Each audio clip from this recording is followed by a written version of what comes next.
আসসালামু আলাইকুম ওয়া রাহমাতুল্লাহ। শিকড় থেকে শিখরে উন্নয়নের ভবিষ্যৎ। আপনি কি কখনো ভবিষ্যৎ নিয়ে চিন্তা করেছেন? আমরা যখনই ভবিষ্যৎ নিয়ে চিন্তা করি তখনই আমরা অগ্রগতি ও উন্নতির চিন্তা করি। অগ্রগতি হবে এটা সত্য। অগ্রগতির দুইটি ধরন আছে, এর মধ্যে যে কোনো একটি ঘটবে তাও সত্য। একটি ধরন হচ্ছে অনুভূমিক অগ্রগতির বিস্তার বা সম্প্রসারণ। এর মানে হলো যে জিনিসের চাহিদা আছে, যা দরকার তার কেবল নকল করা। একে বলা হয় এক থেকে মতে গমন। ময়ের ব্যাখ্যা একটু পরে দিচ্ছি। অনুভূমিক অগ্রগতি বোঝা বেশ সহজ, কারণ এটা কেমন হবে তা আমরা আগে থেকেই জানি। সরল রেখা যে সোজা হবে তা তো আগে থেকেই অনুমান করা যায়। তবে অগ্রগতির দ্বিতীয় ধরনটি একটু ভিন্ন। এটি হচ্ছে উলম্ব বা প্রগাঢ় অগ্রগতি, মানে নতুন কিছু উদ্ভাবন করা। একেই বলে শূন্য থেকে একে গমন, 0 to 1, শিকড় থেকে শিখরে। এই উলম্ব অগ্রগতিকে চিন্তা করা একটু কঠিন, কারণ এটা এমন কিছু যা কেউ আগে করেন। যদি আপনি একটি টাইপরাইটার নেন এবং আরো 100টি টাইপরাইটার নির্মাণ করেন, তবে এটা হবে অনুভূমিক অগ্রগতি। আর আপনি যদি একটি টাইপরাইটার নেন এবং একটি ওয়ার্ড প্রসেসর নির্মাণ করেন, তবে এটা হবে উলম্ব অগ্রগতি। অনুভূমিক অগ্রগতি মানে এক থেকে মতে গমন। ম মানে মৃত। আপনি কি গেম অফ থ্রোনস দেখেছেন? সেখানে মৃতদের সেনাবাহিনী থাকে। এই মৃত সৈন্যরা একজন পেছনে একজন হাঁটতে থাকে, একজনের পেছনে একজন হাঁটতে থাকে। তাদের অগ্রপথিক বা নেতা যখন হাঁটে তখন তারাও হাঁটে, নেতা যখন থামে তারাও থামে। নকল করা বা অনুলিপি করার ব্যাপারটি ঠিক একই রকম। যা আছে তাই করবেন, একই পথে হেঁটে যাবেন, একঘেয়ে অবিরাম একটি যাত্রা। বৃহৎভাবে অনুভূমিক অগ্রগতি হচ্ছে বিশ্বায়ন বা গ্লোবালাইজেশন। বিশ্বায়নে যেমনটি হয়, বিশ্বের কোথাও একটি পদ্ধতি বা ব্যবস্থা যদি সেই জায়গার সমস্যা সমাধান করতে পারে, তবে ধরে নেওয়া যায় যে সেই পদ্ধতি বা ব্যবস্থা সারা বিশ্বেও কাজ করবে। ধরুন, তত্ত্বাবধায়ক সরকার ব্যবস্থা বাংলাদেশের জন্য ভালোভাবে কাজ করলো।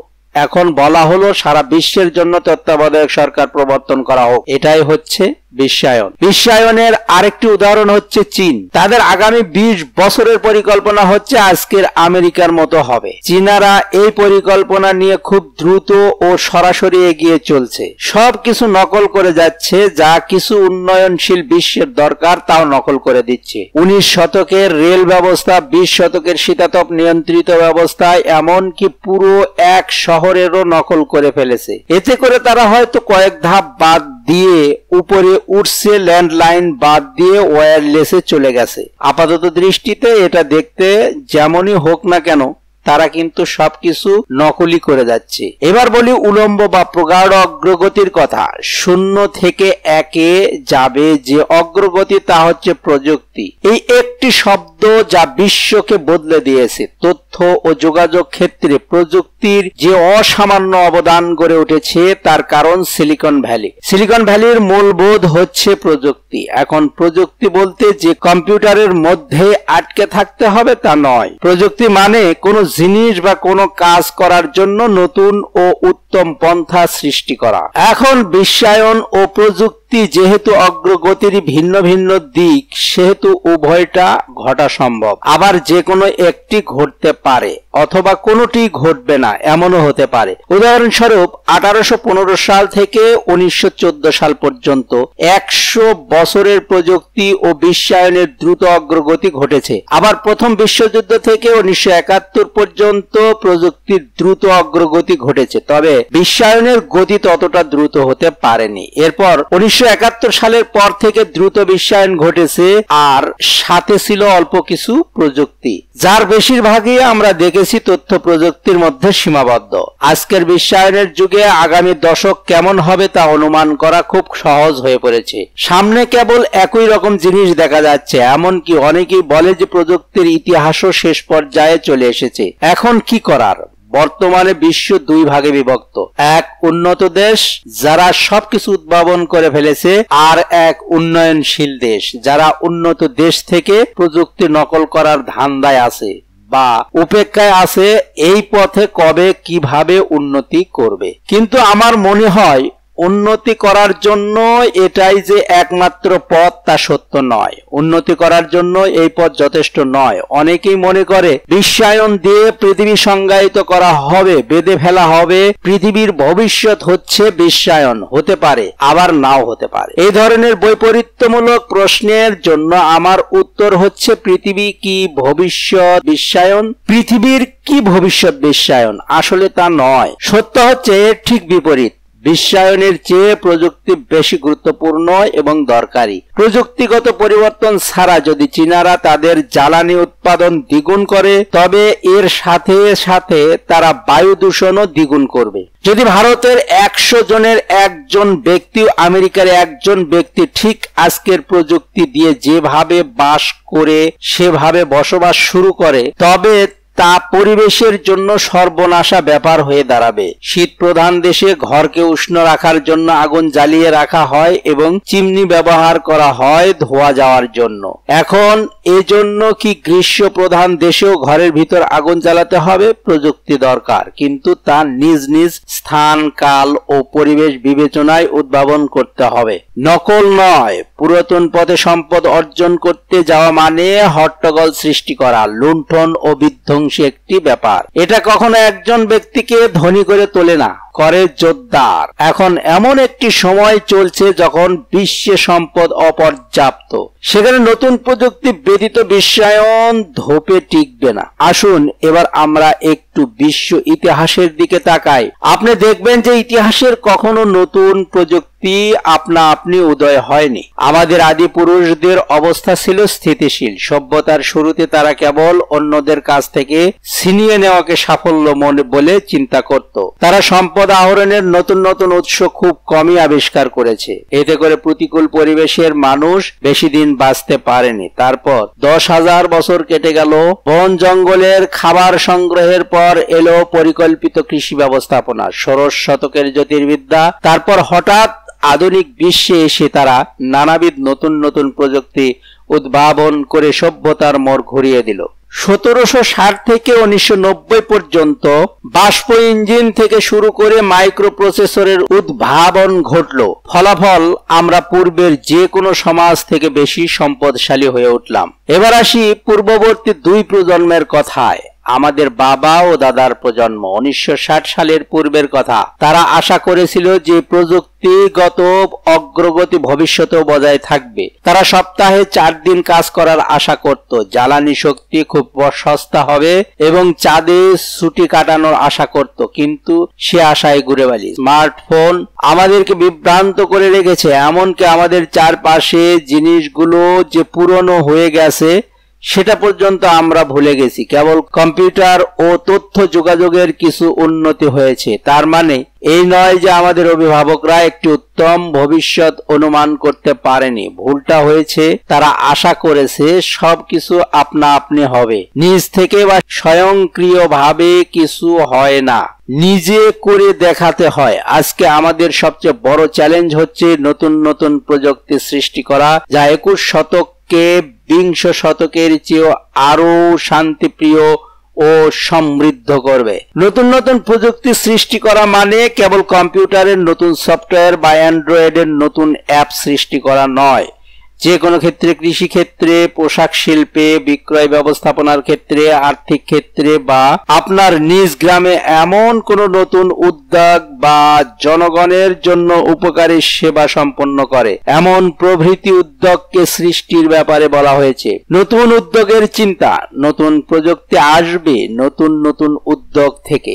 নতুন কোন কাজে ঝুঁকি নেওয়া থেকে আজকের বড় বড় রাজনৈতিক দল থেকে শুরু করে বিজ্ঞানের স্বনামধন্য প্রতিষ্ঠান রয়্যাল সোসাইটি পর্যন্ত সব উদ্যোগী একদিন ছোট এক দল লোক গ্রহণ করেছিল, যারা বিশ্বকে পরিবর্তন করে আরো উন্নত করার তাগিদ থেকে সেই উদ্যোগ গ্রহণ করেছিল। সহজভাবে বললে এটা কিছুটা নেতিবাচক শোনাবে। বড় বড় প্রতিষ্ঠানে কাজ করে কোন নতুন জিনিস উদ্ভাবন করা কঠিন, আর যদি আপনি নিজে করতে যান সেটা আরো কঠিন।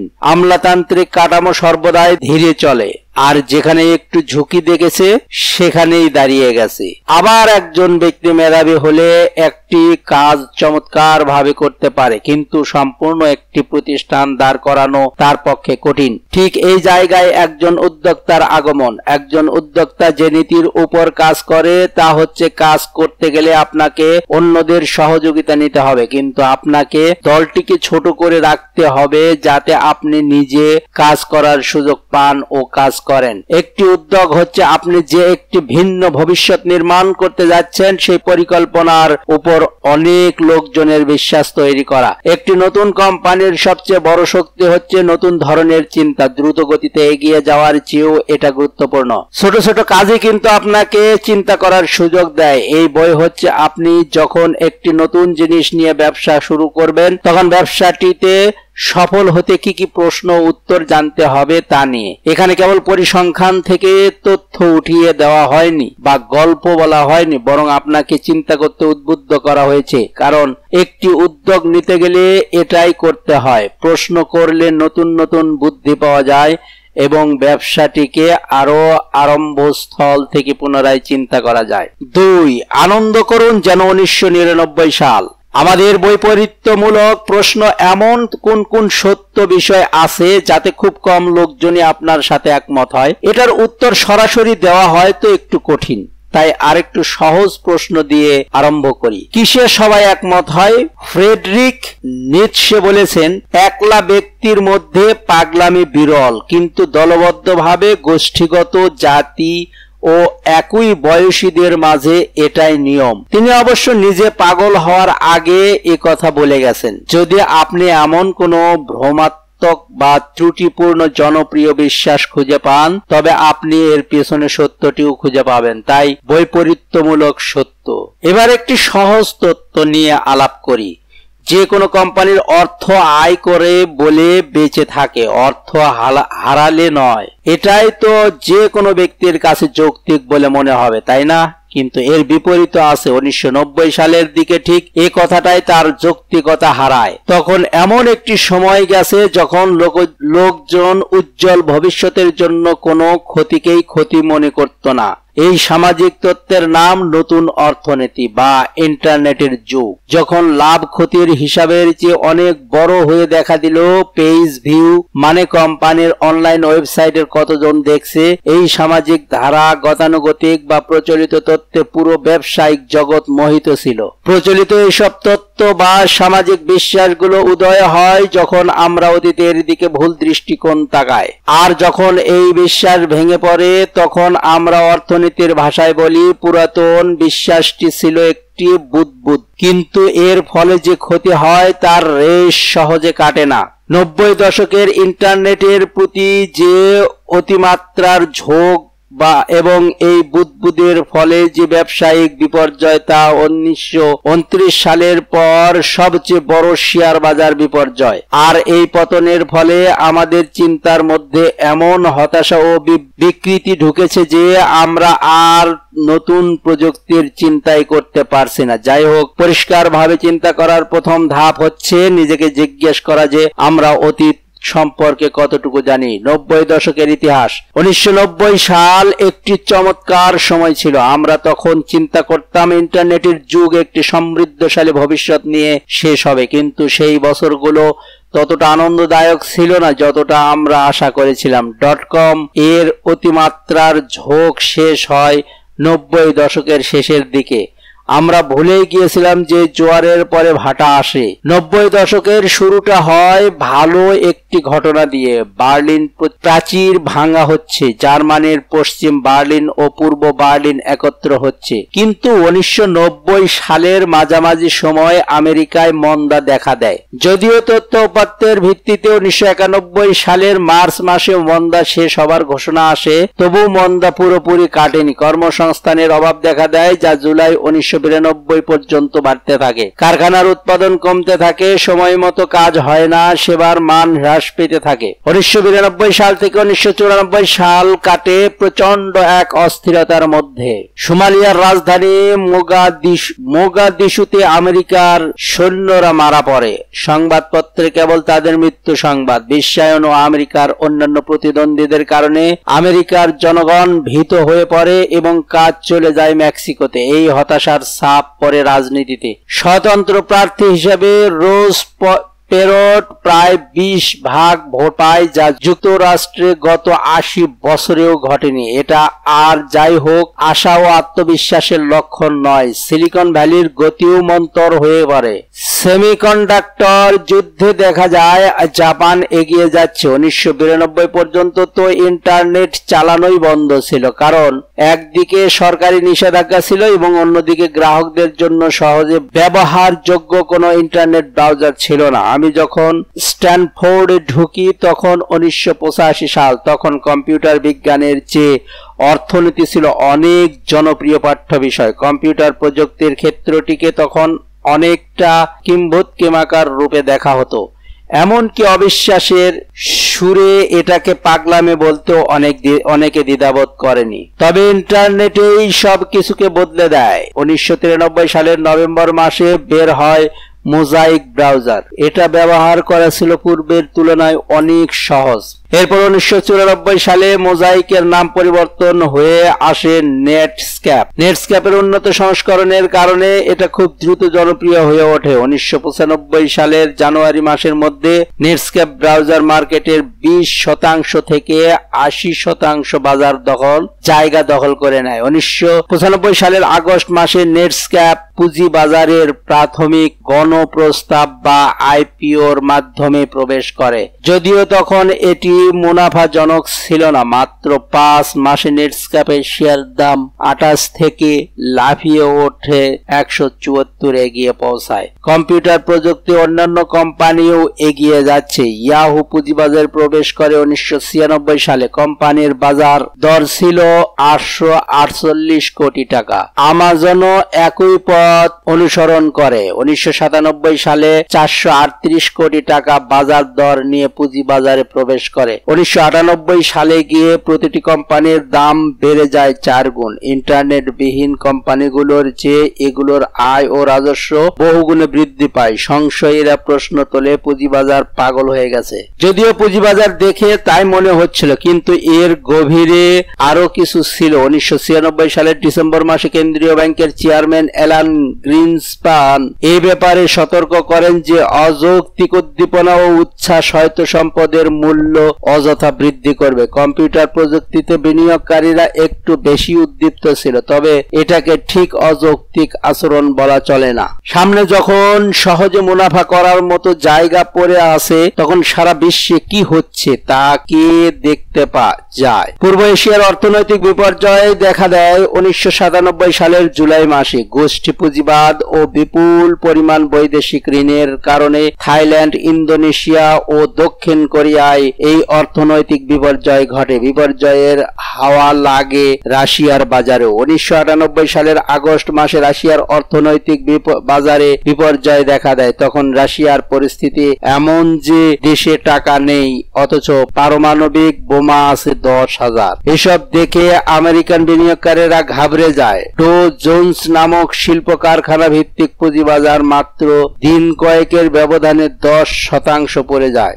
এমন অবস্থায় লোকজন উদ্বিগ্ন হবে, এটাই স্বাভাবিক। রাশিয়ার এই অর্থনৈতিক সংকটের কারণে আমেরিকার একটি প্রকাণ্ড অর্থ তহবিল দীর্ঘমেয়াদী পুঁজি ব্যবস্থাপনা প্রতিষ্ঠান ঝুঁকির মধ্যে পড়ে। এই তহবিল 1998 সালের মাঝামাঝি সময়ে 4,600 কোটি টাকার ক্ষতির সম্মুখীন হয়। পরবর্তীতে প্রতিষ্ঠানের আরো 1 লাখ কোটি টাকা বাঁচানোর জন্য কেন্দ্রীয় ব্যাংক সহায়তা করে। ইউরোপের অবস্থা খুব একটি ভালো যাচ্ছিল না। 1999 সালের জানুয়ারি মাসে ইউরো মুদ্রা ছাড়া হয়। প্রথমে এটা 1.19 তে ওঠে, কিন্তু মাত্র 2 বছর পরেই 0.83-এ নেমে আসে। G7 নামক 60টি শিল্পোন্নত দেশের কেন্দ্রীয় ব্যাংকগুলো মিলে ইউরোর পতন ঠেকাতে লাখ কোটি টাকার একটি তহবিল গঠন করে। এদিক দিয়ে ডটকমের একটি উন্মাদনা আরম্ভ হয়েছে। আবার বিশ্বায়নের প্রভাব। পুরাতন ব্যবসায়িক কাঠামো বিশ্বায়নের ধাক্কা সামলে উঠতে পারছিল না। কিছু একটা করা দরকার। যদি আমরা ভবিষ্যৎকে সমুন্নত দেখতে চাই তবে পাকা একটি রাস্তা দরকার যা কাজ করে। যদিও পোক্ত প্রমাণ ছিল না, তবু দেখা যাচ্ছিল নতুন অর্থনীতির জন্য ইন্টারনেটের পথ ছাড়া আর কোনো গতি নেই। উন্মাদনা। September 1998, March 2000। ডটকম সম্পর্কিত উন্মাদনা খুবই গাঢ় ও গভীর ছিল, কিন্তু এটা খুব অল্প সময় লোকজনকে মোহাচ্ছন্ন করতে পেরেছিল। এটা স্থায়ী ছিল সেপ্টেম্বর 1998 থেকে মার্চ 2000 সাল পর্যন্ত। 18 মাস ব্যাপী সিলিকন ভ্যালি একটি স্বর্ণের খনিতে পরিণত হলো। সব জায়গায় কেবল টাকা টাকা, প্রাচুর্যের কোনো অভাব নেই। যারা অদক্ষ তারাও ছুটছে। প্রতি সপ্তাহে নতুন নতুন ডজন খানিক উদ্যোগ গ্রহণ করা হচ্ছে। ব্যয়বহুল অনুষ্ঠানের আয়োজন হচ্ছে। পণ্য দেখানোর নাম নেই, কেবল কোম্পানির নাম আর ডটকম দিয়েই জাঁকজমকপূর্ণ অনুষ্ঠান চলছে। কাগজে কোটিপতিরা লাখ টাকা এসব অনুষ্ঠানেই খরচ করছে। তাদের কোম্পানির শেয়ার বিক্রয়ের চেষ্টা করছে। কিছু কিছু সময় এটা কাজও করছে। ঝাঁকে ঝাঁকে লোকজন তাদের ভালো বেতনের চাকরি ছেড়ে উদ্যোগ নেওয়া আরম্ভ করলো, যেমনটি এখন বাংলাদেশে আরম্ভ হয়েছে। আমি এমন একজনকে চিনতাম যিনি তার 40 বছর বয়সে স্নাতক পাশ করেছেন এবং 6টি ভিন্ন ভিন্ন প্রতিষ্ঠান চালাচ্ছেন। সাধারণত একসাথে এতগুলো কোম্পানি চালানো একটি অযৌক্তিক ব্যাপার, কিন্তু 90 দশকের লোকজন, আমেরিকার জনগণ চিন্তা করত বিজয়ী হওয়ার জন্য অলরাউন্ডার হতে হবে। মানুষের বোঝা উচিত ছিল উন্মাদনারা একটা শেষ আছে। লোকজন ব্যবসার ভিন্ন ভিন্ন পদ্ধতি বের করলো, যাতে করে অনেকে টাকা হারালো, আবার কিছু টাকা আয়ও করলো। এখন লোকজনকে দোষ দিয়ে কি লাভ? গান যখন বাজবে তখন মন তো নাচবেই। অযৌক্তিকতাই তখন যৌক্তিক হয়ে পড়েছিল। আপনার নামের শেষে একটি ডটকম আপনার মূল্য রাতারাতি বাড়িয়ে দেবে। তাহলে কি আর অপেক্ষা করা যায়? ডটকম বিস্তৃতি। পেপাল উন্মাদনা।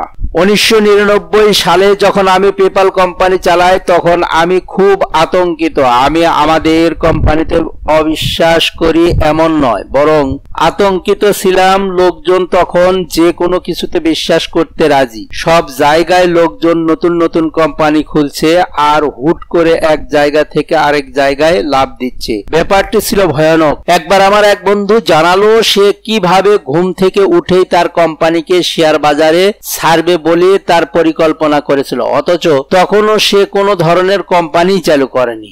আর সে এটাকে পাগলামি বলেও চিন্তা করছিল না। পরিস্থিতি তখন এমন, সুস্থ মস্তিষ্কে চিন্তা ভাবনাই ছিল অদ্ভুত। যাই হোক, এদিক থেকে পেপাল ছিল একটি রূপকল্প বিশিষ্ট কোম্পানি, যার একটি নির্দিষ্ট লক্ষ্য আছে। অবশ্য এজন্য তখনকার দিনে আমাদের অনেক সমালোচনা শুনতে হয়েছিল। আমাদের একটি নির্দিষ্ট লক্ষ্য ছিল এমন একটি নতুন ইন্টারনেট আর্থিক ব্যবস্থা চালু করা যা US ডলারকে মাত দেবে, মানে কাগজের টাকার বদলে ইন্টারনেটের অর্থ ব্যবহার করবে। আমাদের প্রথম পণ্য ছিল পাম পাইলট, যারা তাদের লোকজন একে অপরকে টাকা পাঠাবে। যাই হোক, আমাদের পণ্যটি তখন কেউ ক্রয় করেনি, কেবল কিছু সাংবাদিক ছাড়া, যারা পত্রিকায় প্রতিবেদন দেয় যে এটি 1999 সালের সেরা 10 ব্যর্থ উদ্যোগের একটি। পাম পাইলট ছিল মোবাইলের মতো একটি ছোট্ট যন্ত্র যাতে অর্থ লেনদেন করা যেত।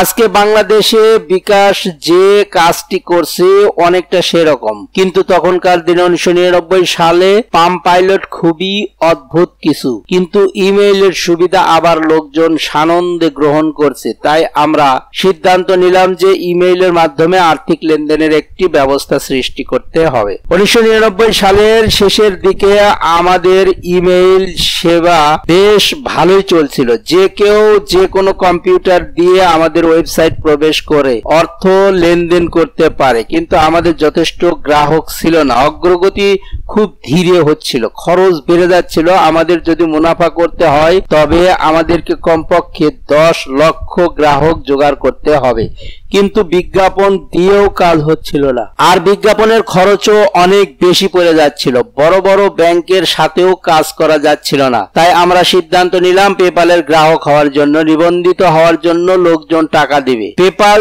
যারা নতুন নিবন্ধিত হবে আমরা তাদেরকে 80 টাকা করে দিব, আর কারো বন্ধু বা পরিচিতি কেউ যদি তার নাম সুপারিশ করে তবে তাকেও 80 টাকা করে দেওয়া হবে। এতে করে আমরা হাজার হাজার গ্রাহক পেয়ে গেলাম। একেই বলে সূচকীয় অগ্রগতি। যদিও কৌশলটি সস্তা ছিল না, আর এতে যে নির্ভরযোগ্য গ্রাহক পাওয়া যাবে তারও নিশ্চয়তা নেই, তবু আমরা গ্রাহক তো পাচ্ছি। আর খরচের কথা বলতে গেলে তখন সিলিকন ভ্যালিতে এমন বড় বড় অঙ্কের খরচ হওয়াটা স্বাভাবিক ছিল। তাছাড়া বিজ্ঞাপনে আমরা যা খরচ করতাম তা আমরা লোকজনের প্রতি খরচ করছি।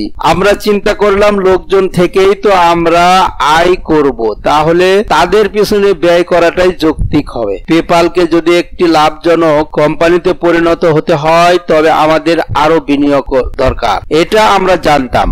আমরা এটা অনুভব করলাম যে শেয়ার বাজারে আজকে যে ঊর্ধ্বগতি বা আর বেশি দিন থাকবে না। আমাদের কিছু একটা করতে হবে, বাজার ধসের আগেই বিনিয়োগ উঠাতে হবে এবং দেখাতে হবে যে আমাদের কোম্পানি বিপর্যয়কালীন সময়েও গ্রাহকদের ভালোভাবে সেবা দিয়ে যাচ্ছে। 2000 সালের 16 ফেব্রুয়ারি ওয়াল স্ট্রিট জার্নালে একটি প্রতিবেদন ছাপা হয়। প্রতিবেদনে বলা হয় পেপাল একটি উদীয়মান কোম্পানি এবং এর মূল্য প্রায় 500 কোটি টাকা। এই প্রতিবেদনটি আমাদের জন্য সুফল বয়ে আনে। পরবর্তী মাসেই আমরা 100 কোটি টাকার বিনিয়োগ পাই। অবস্থা তখন এমন হয়ে দাঁড়ায় যে কোনো ধরনের চুক্তি বা কাগজপত্র ছাড়াই একটি দক্ষিণ কোরিয়ার ফার্ম আমাদেরকে 5 কোটি টাকা পাঠায়। আমরা কিছু বলার আগেই এই ঘটনা ঘটে। পরে আমি যখন তাদেরকে টাকা ফেরত দিতে যাব, কারণ আমাদের আপাতত আর টাকার দরকার নেই, তখন তারা ফেরত দেওয়ার ঠিকানাও দিচ্ছিল না। 2000 সালের সেই মার্চ মাসেই আমরা আমাদের প্রয়োজনীয় অর্থ সংগ্রহ করে নিলাম। পেপালকে একটি সফল প্রতিষ্ঠান পরিণত করতে আমাদের আর্থিক যে প্রয়োজন ছিল তা মিটিয়ে গেল।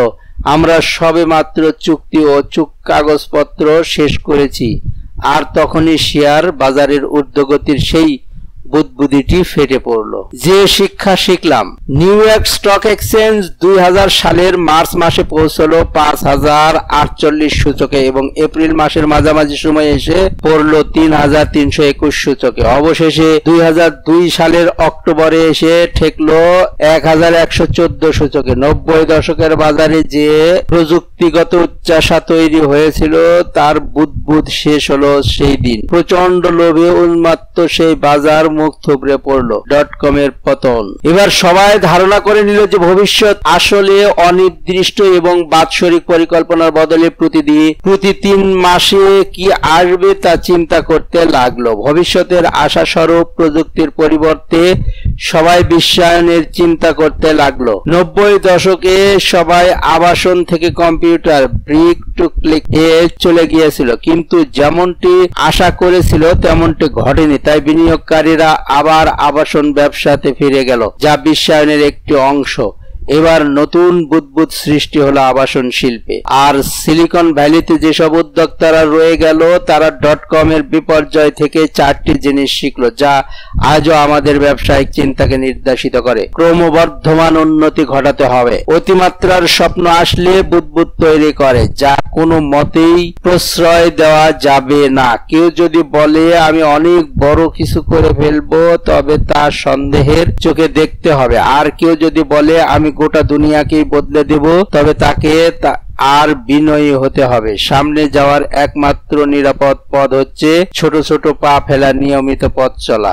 প্রথমে একটু নমনীয়, দরকার হলে লাভহীন থাকো। প্রতিটি কোম্পানিকেই প্রথমে একটু জাঁকজমকহীন, চর্বিহীন মানে সাধারণ অবস্থায় থাকতে হবে। অতিরিক্ত কিছু করা যাবে না। আর যে কোনো সময় অপরিকল্পিত ঘটনার জন্য প্রস্তুত থাকতে হবে। আপনি কখনো জানেন না যে সামনে আপনার ব্যবসা আপনার জন্য কি নিয়ে আসবে। তাই পরিকল্পনা করুন, কিন্তু পরিকল্পনা মতোই যে সব হবে এমন নিশ্চয়তা নেই। পরিকল্পনাকে নমনীয় পর্যায়ে রাখুন। একই জিনিস বারবার করার চেয়ে নতুন কিছুর উদ্যোগ নিন।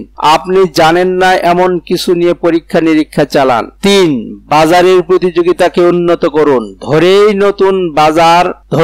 নতুন বাজার সৃষ্টি চেষ্টা করবেন না। এটাকে অকালপক্ষ আচরণ বলে। সত্যিকারের ব্যবসা বলতে বোঝায় যেই ধরনের পণ্যের গ্রাহক আছে আপনাকে কেবল বিদ্যমান গ্রাহকদের আরো ভালো পণ্য দিতে হবে। 4. পণ্যের উপর মনোযোগ দিন, বিক্রয়ের উপর নয়। যদি আপনার পণ্য ক্রয়ের জন্য বিজ্ঞাপন বা বিক্রয় কর্মী দরকার হয় তবে এটা খুব একটা ভালো পণ্য নয়। প্রথমত, প্রযুক্তি মানে হচ্ছে পণ্যকে উন্নত করা, নাকি বিতরণ করা। বিজ্ঞাপনের পাহাড় তৈরি করে কোনো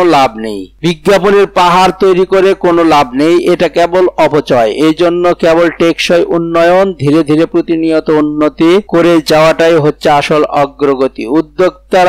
উদ্যোক্তা বিশ্বে এই সূত্রগুলোই মূল নীতিতে পরিণত হয়েছে, আর যারা এগুলোকে মানতে অবহেলা করে তারা 2000 সালের মতো বিপর্যয় ডেকে আনে। তারপরেও এই বিপরীত নীতিগুলো হয়তো আরো বেশি টেকসই। তুচ্ছ কাজ করার চেয়ে সাহসের সাথে ঝুঁকি নেওয়া ভালো। কোনো পরিকল্পনা না থাকার চেয়ে একটি খারাপ পরিকল্পনা থাকাও ভালো। প্রতিযোগিতামূলক বাজার মূলত মুনাফা নষ্ট করে। পণ্যের মান যতটা গুরুত্ব রাখে বিক্রয়টাও ঠিক ততটাই গুরুত্বপূর্ণ। বিদ্যমান ছিল 90 দশকের, সেই সময় ছিল ঔদ্ধত্যপূর্ণ। তখন লোকজন বিশ্বাস করত 0 থেকে 1-এ তারা যেতে পারবে। অনেকেই সেই শিখরে পৌঁছাতে পারেনি যার কথা তারা বলতো। খুব কম কোম্পানি শিখর থেকে শিখরে পৌঁছেছে। আসলে ব্যাপারটি ছিল লোকজন বুঝতে পেরেছিল আমাদের আর কোনো পথ নেই, আমাদেরকে এমন